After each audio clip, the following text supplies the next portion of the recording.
భద్రగిరి శిఖరవాసుడు సీతామనోహరుడు శ్రీరామచంద్రుడు.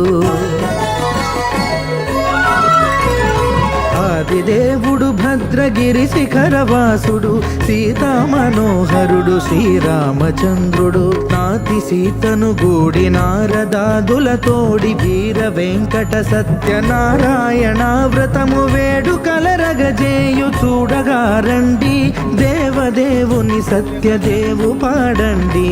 ఆదిదేవుడు భద్రగిరి శిఖరవాసుడు సీతామనోహరుడు శ్రీరామచంద్రుడు.